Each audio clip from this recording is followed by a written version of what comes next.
Hi everyone, my name is Iben and welcome to another mini episode of Saint Reginald Zoo. The fine folks at Frontier gave me early access to the new Arid Animal Pack and I was extremely busy these past few days. There was a heat wave. I'm going to the zoo with JustGoron this weekend, so I didn't have a lot of time, but I did manage to build at least one exhibit, and I kind of want to show you what I've done. We are in the middle of the plaza area where we left off in my last episode, and because every dining area in a zoo should pretty much have a lookout on animals in the zoo, we decided very early on when the pack was revealed that we wanted a porcupine exhibit over here. And well, let's take a look at this exhibit.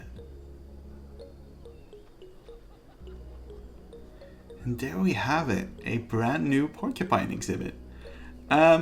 This is a very interesting exhibit because it works in several ways that might feel easy to escape, but it isn't.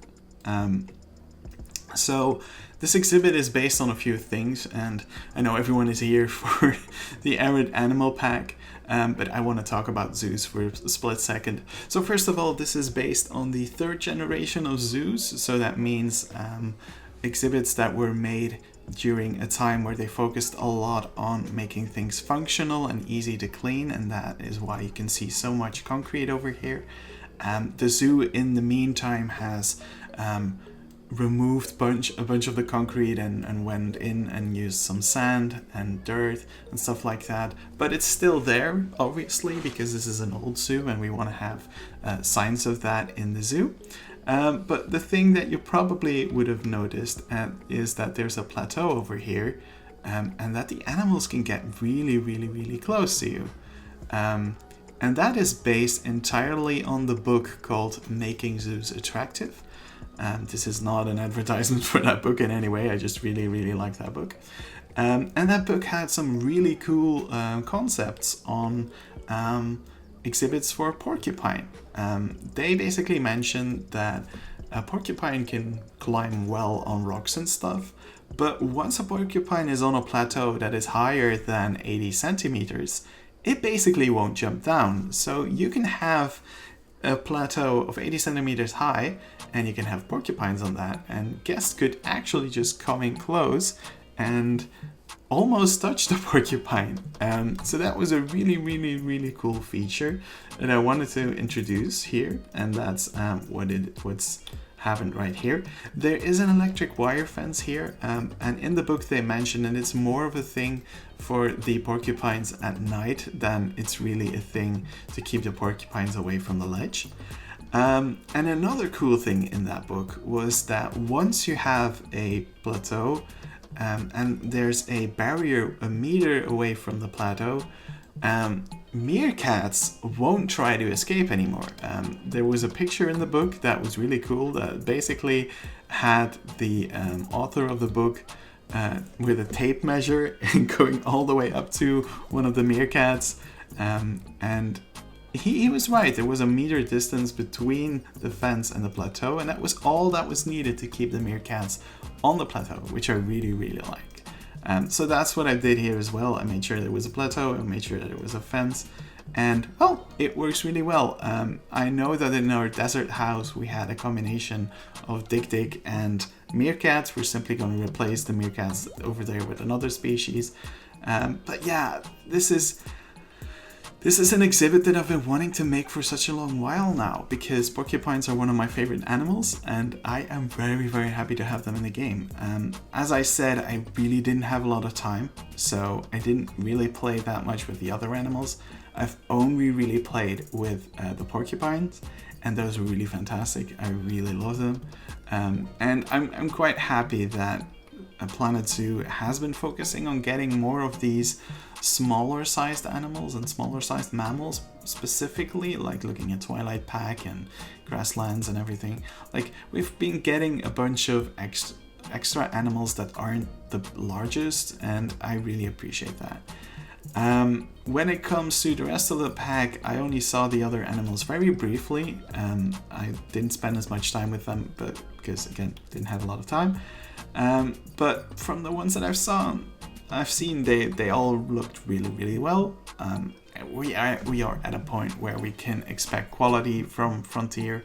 But if you want to have my in-depth opinion on each animal and what they look like and how it works, feel free to check in with Ruble Trillion's stream. That will be later today, and I will be there as well. So join in, and hopefully you'll enjoy that video that's coming. Overall, I think the Arid Animal Pack, wow, is a nice addition to the game. I won't put it on the same level as like North America Pack or Grasslands Pack or Wetlands. I think those packs added a lot more new kind of animals and new things, whilst this pack mostly focuses on expanding what we have already.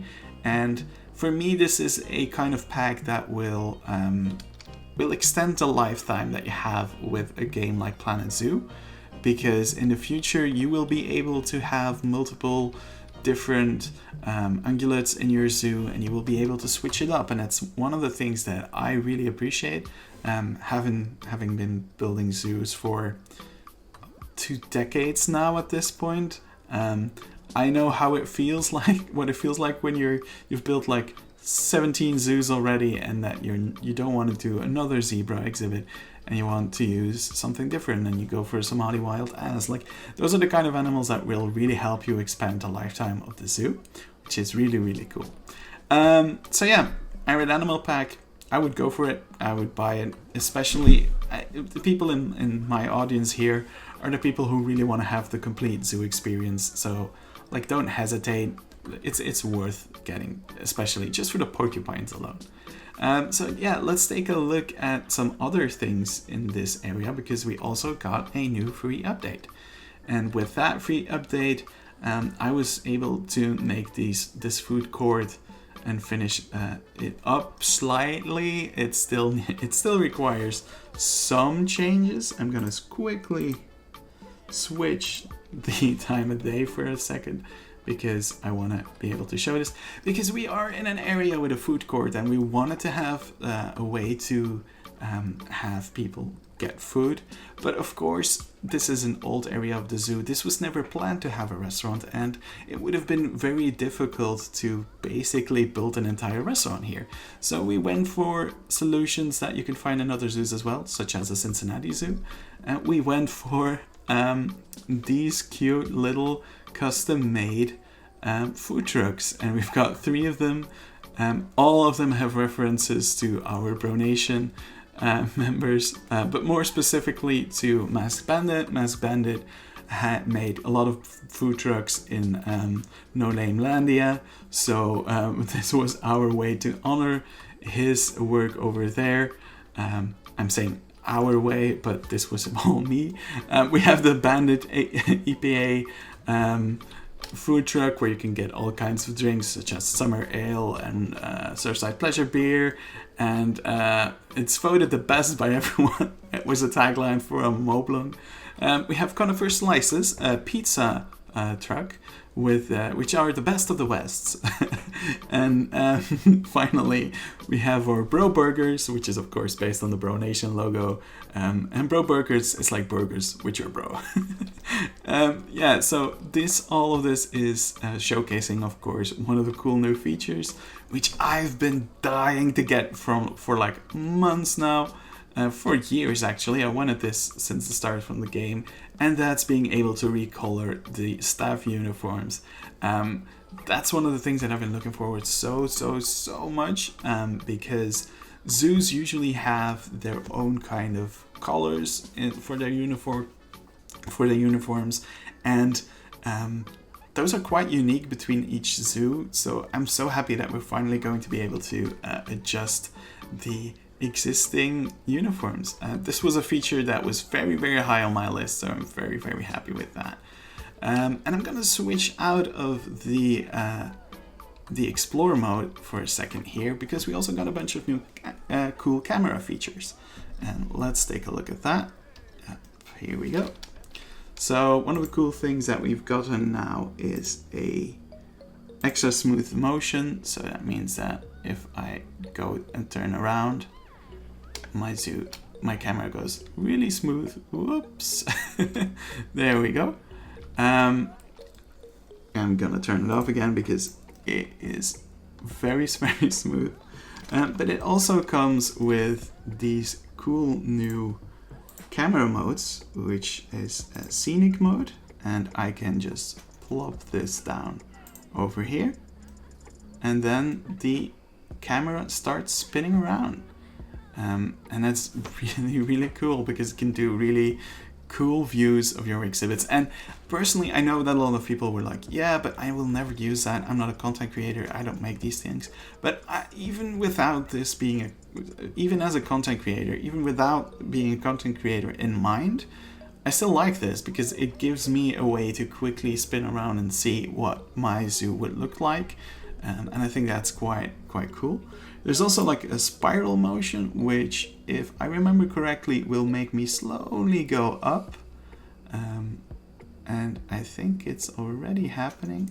It's slowly moving upwards. Doesn't look as much of a difference yet, but here we go. Now we're moving into the tree, and slowly moving up and up and up, and going through the building. Yeah, this is also, I also really like this. This is a really cool feature. But yeah, finally we also have this feature, which is a cinematic camera router. And as you can see, I already made a route over here, and I can quickly play it, and I will hide the UI. And as you can see, you can make an entire path through your zoo and basically see what's happening. It's another very unique tool, which again might feel like something that's only for content creators, but I can imagine that there's going to be a bunch of people who are going to be making videos like this, and will make nature videos with this, and that we can then use to make videos for billboards and stuff. So yeah, it's a feature that I still think has a lot of potential, and it's very easy to use. You can basically just grab the camera and start making new camera points, and it will always take your current camera position. So you can basically go and move through the zoo the way you wish to move through it. And every time you get to a point where you're like, okay, I want the camera to do something over here, you basically just hit add camera point, and it will take the current position of your camera. From then on, you can move it around like any other object in the zoo, and you can create these little cool vignettes with your camera, which I really like. I still have to mess around with it. It's just like, whoops, now we're going really fast.